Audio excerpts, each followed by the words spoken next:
உங்களுக்கு back pain இருக்கா? இடுப்புல இருந்து காலுக்கு வலி பரவுதா? கால்ல மதமதப்பா இருக்கா? இல்ல கால்ல ஷாக் அடிச்ச மாதிரி இருக்கு, எனக்கு பட்டக்ஸ்ல, தொடையில, பாதத்துல வரைக்கும் வலி பரவுது, இல்ல மதமதப்பா இருக்கு அப்படின்னா இது ஸ்கயாட்டிக்காவா இருக்கலாம். ஸ்கயாட்டிக்கான என்ன, அது எதனால வருது, அதுக்கு நம்ம என்ன பண்ணலாம்? நம்ம நார்மலா ஒரு எம்ஆர்ஐ எடுத்து பாக்குறோம், L4 L5 இல்ல L5S1 டிஸ்க் பல்ஜ்னு போட்டுருக்குன்னு வச்சுக்கோங்களேன். அதுக்கே ஆப்ரேஷன் பண்ணணுமா, இல்ல ஆப்ரேஷன் பண்ணாம அதை சரி பண்ண முடியுமா அப்படிங்கிறத ஃபுல்லாவே இந்த வீடியோல பார்ப்போம்.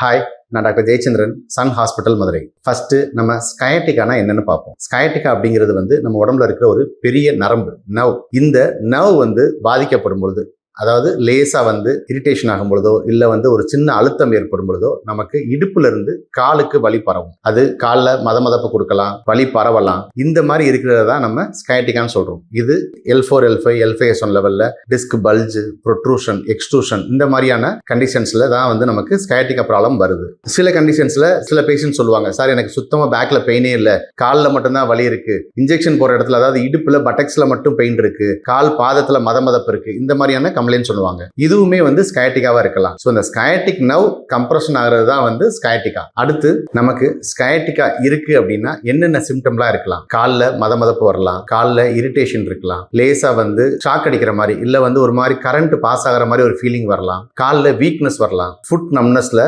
கால் பாதம் மேல தூக்குறதுல குறைபாடு ஏற்படலாம். கட்டவரல ஆட்டி பார்க்கும்போது கட்டவரல் மேல வராது. அதெல்லாம் ரொம்ப சிவியரான கண்டிஷன்ஸ்ல ஃபுட் டிராப் ஏற்படும். இடுப்புல இருந்து காலுக்கு வலி பரவுறது, கால்ல மதமதப்பு, கால்ல எரிச்சல், கால் ஃபுல்லா வலி பரவுறது, இல்ல ஷாக் அடிக்கிற மாதிரியான ஒரு சென்சேஷன், இதெல்லாம் இருந்ததுன்னா கண்டிப்பா அது ஸ்கயாட்டிக்காவா இருக்கிறதுக்கான வாய்ப்புகள் நிறைய இருக்கு. ஸ்கயாட்டிக்கா ஏன் வருது? நம்ம ஸ்டார்டிங்லேயே பார்த்த மாதிரி நர்வ் கம்ப்ரஷனால தான், அதாவது ஸ்கயாட்டிக் நர்வ் கம்ப்ரஷனால தான் அது ஸ்கயாட்டிக்காவா மாறுது. ஓகே, இந்த ஸ்கயாட்டிக்கா வந்திருக்கா வரலையா அப்படிங்கறத நம்ம எப்படி கண்டுபிடிக்கிறது?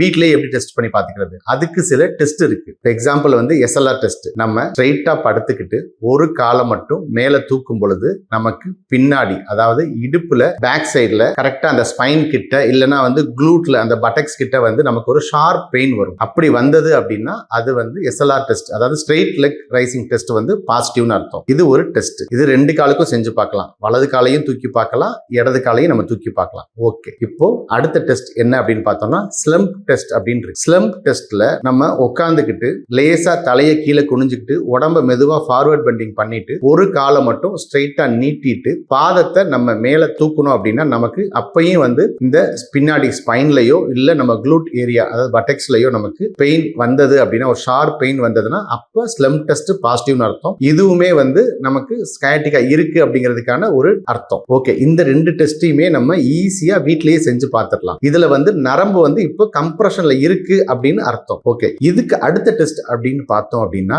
நம்ம நின்னுக்கிட்டு குதிங்கால மட்டும் மெதுவா மேல தூக்கிட்டு நம்ம லேசா ஒரு 4 ஸ்டெப் நடந்து பார்த்தோம் அப்படின்னா நமக்கு சிவியரா அந்த க்ளூட் ஏரியால பெயின் வந்தது, நம்மளால நடக்க முடியல அப்படின்னாலும் அதுவும் ஸ்கயாட்டிக்கா நமக்கு அதிகமா பாதிக்கப்பட்டு இருக்குன்னு அர்த்தம்.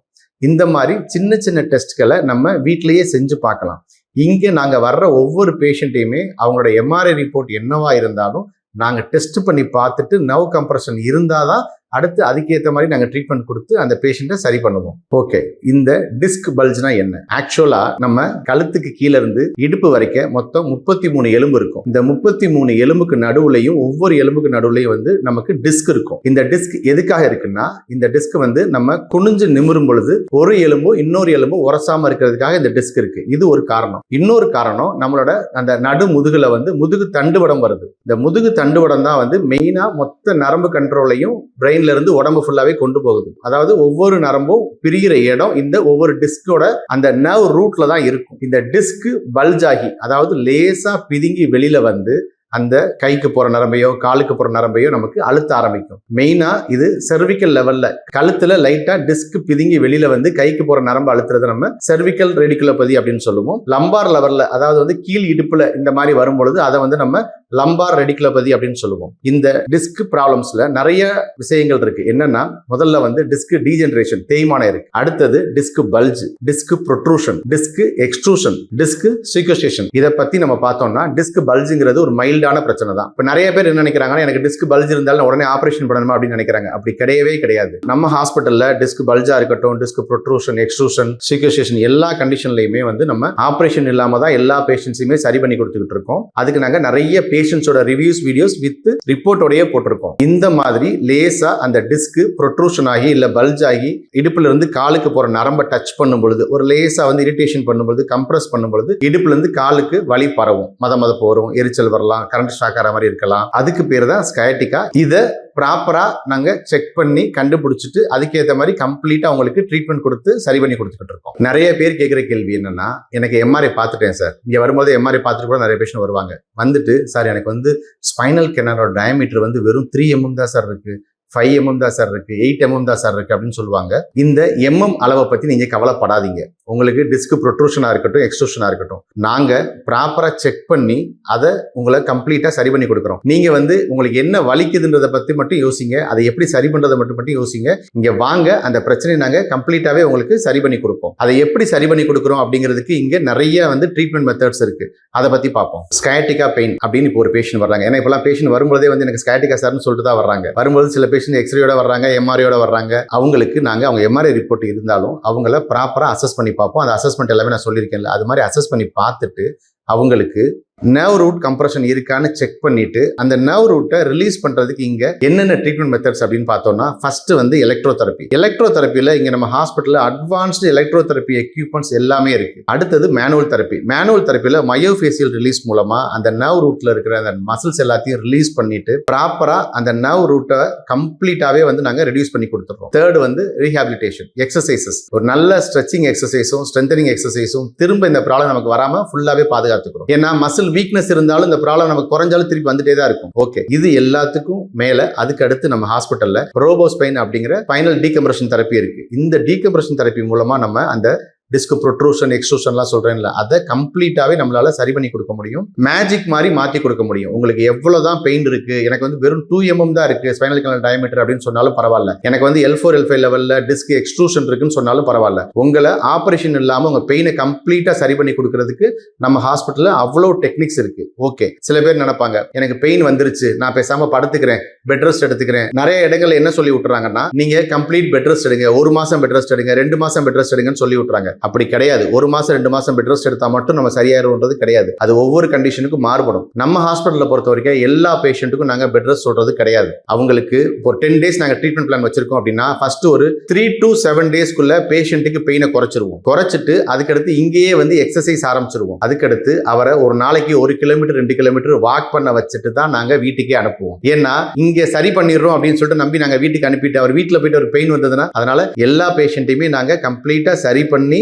அவங்களை எக்ஸசைஸ் பண்ண வச்சு குனிஞ்சு நிமிர வச்சு நார்மல் ஆக்கிட்டு தான் நாங்க அனுப்புவோம். இதுல ரொம்ப முக்கியமா கவனிக்க வேண்டிய விஷயம், நம்மளோட பிரைவேட் பார்ட்ல நம்மளோட யூரின் கண்ட்ரோல், மோஷன் கண்ட்ரோல் வந்து ப்ராப்ளம் வருதா, நமக்கு ஆனஸ்ல அதாவது வந்து மோஷன் போற இடத்துல வந்துட்டு நம்னஸ் வருது, வீக்னஸ் வருது, இந்த மாதிரிலாம் இருந்தா இம்மிடியட்டா நம்ம வந்து ஹாஸ்பிட்டல் போயே ஆகணும். அது வந்து நெக்ஸ்ட் லெவல் போச்சு அப்படின்னா நமக்கு வந்து ரொம்ப ரொம்ப ஆபத்து. அது மொத்தமாவே நம்மளோட நர்வ் பிளாக் ஆகி நம்மள ரொம்ப கஷ்டப்படுத்தலாம். அடுத்தது ஃபுட் டிராப். நிறைய பேஷண்ட்ஸ் இந்த ஸ்கயாட்டிகா பெயின் இடுப்புல இருந்து காலுக்கு வலி பரவுது அப்படின்னு சொல்லும் பொழுது அவங்க என்ன பண்ணிடுறாங்கன்னா, ஃபுட் டிராப் வரைக்கும் விட்டுட்டு இங்க வர்றாங்க. நாங்க பெயினை குறைச்சிடுறோம், அந்த நர்வ் ரூட்டை குறைச்சு கொடுத்துறோம், எல்லாத்தையும் சரி பண்ணி கொடுத்துறோம். ஆனா அந்த ஃபுட் டிராப்பை சரி பண்றது எங்களுக்கு கூட 2-3 வாரம் டைம் எடுக்குது. நம்ம வீடியோ பார்த்துட்டு அவங்க என்ன நினைச்சு வர்றாங்க, ஒரு 10 நாள் சரியா நினைச்சு வருவாங்க. ஆனா அந்த ஃபுட் டிராப் இருக்கிறதுனால அவங்களுக்கு சரியாகிறது கொஞ்சம் லேட் ஆகுது. சோ உங்களுக்கு இனிஷியல் ஸ்டேஜ்லயே இப்போ எனக்கு வந்து பேக் பெயின் இருக்கு, இல்ல எனக்கு இடுப்புல இருந்து காலுக்கு வலி பரவுது அப்படின்னா உடனே நம்ம சன் ஹாஸ்பிட்டல் வாங்க. ஓகே, இன்னொரு முக்கியமான விஷயம், இந்த வீடியோ பார்க்குற எல்லாருக்குமே சொல்லிக்கிறேன், உங்களுக்கு ஸ்பைன்ல டிஸ்க்ல ப்ராப்ளம் இருக்கு, டிஸ்க் எக்ஸ்ட்ரூஷன் என்ன ப்ராப்ளம் இருந்தாலும் சரி, உங்க ரிப்போர்ட் எனக்கு அனுப்பி வைங்க. உங்களை எத்தனை ஹாஸ்பிட்டல்ல ஆபரேஷன் பண்ணாதான் நீங்க சரியாவீங்க, இல்லைன்னா ரொம்ப ரொம்ப ஆபத்துன்னு சொன்னாலும் சரி, உங்க ரிப்போர்ட் எனக்கு அனுப்பி வைங்க. நான் பார்த்துட்டு போன்லயே உங்ககிட்ட சொல்றேன், உங்களுக்கு ஆபரேஷன் பண்ணலாமா வேண்டாமா, இல்ல ஆபரேஷன் இல்லாம சரி பண்ண முடியுமான்னு நான் போன்ல சொல்றேன். நான் ஏன்னா எவ்வளவோ பேஷண்ட்ஸை நாங்க ஆபரேஷன் இல்லாம சரி பண்ணி கொடுத்துருக்கோம். இங்க வர்ற பேஷண்ட்ஸ்ல மேக்ஸிமம் வந்து நாங்க ஆபரேஷன் இல்லாம எல்லாருமே சரி பண்ணி கொடுத்துட்டு தான் இருக்கோம். ஓகே, ஓவரால் நம்ம வந்து ரேஷியோ பார்ப்போம். இப்போ உலகம் முழுவதும் உள்ள பேஷண்ட்ஸ் அவங்கள ஆபரேஷன் பண்ணி சரி பண்றவங்க, ஆபரேஷன் பண்ணாம சரி பண்றவங்கன்றது ஒரு லிஸ்ட் எடுத்து பார்த்தோம் அப்படின்னா, ஆபரேஷன் செஞ்சு சரி பண்றவங்களோட லிஸ்ட் வந்து 94%, ஆபரேஷன் பண்ணாம சரி பண்றவங்களோட லிஸ்ட்டுமே 94% இருக்கு. நம்ம சன் ஹாஸ்பிட்டலை பொறுத்த வரைக்கும் 98 to 99% நாங்க ஆபரேஷன் இல்லாம தான் எல்லா பேஷண்ட்டுமே சரி பண்ணி கொடுக்குறோம். சில பேஷண்ட்ஸ் நாங்க ரிப்போர்ட்டை பார்த்தே சொல்லிடுவோம், இல்ல சார் நீங்க வராதீங்க, நீங்க ஆபரேஷன் பண்ணிருங்க, நான் ஓப்பனாவே சொல்லிடுவேன், நீங்க சரியானா போதும், உங்களோட பெயின் கம்ப்ளீட்டா குறைஞ்சு உங்க பிரச்சனை சரியானா எனக்கு போதும், நான் தான் உங்களை சரி பண்ணி கொடுக்கணும்னு நினைக்க மாட்டேன். உங்களுக்கு ப்ராப்ளம் வரக்கூடாது, அதே சமயம் நீங்க ஆபரேஷன் பண்ணக்கூடாது. அதுக்கு நீங்க நம்ம சன் ஹாஸ்பிட்டல் வாங்க, உங்களை கம்ப்ளீட் கம்ப்ளீட்டாக சரி பண்ணி கொடுக்கறதுக்கு நாங்கள் ஹெல்ப் பண்ணுறோம். இந்த மாதிரி வீடியோஸ் எதுக்காக? மெயினாக ஆப்ரேஷன் வேணாங்கிறதுக்காக தான். ஸோ உங்களுக்கு தெரிஞ்சு யாருக்காவது ஸ்பைனில் ப்ராப்ளம் இருக்குது, அவங்க ஆப்ரேஷன் பண்ணுற அளவுக்கு பயமாக இருக்குன்னு நினைக்கிறாங்களா, அவங்களுக்கு இந்த வீடியோ ஷேர் பண்ணுங்கள். கண்டிப்பாக வந்து அவங்களுக்கு இது ரொம்ப ரொம்ப யூஸ்ஃபுல்லாக இருக்கும். தேங்க்யூ.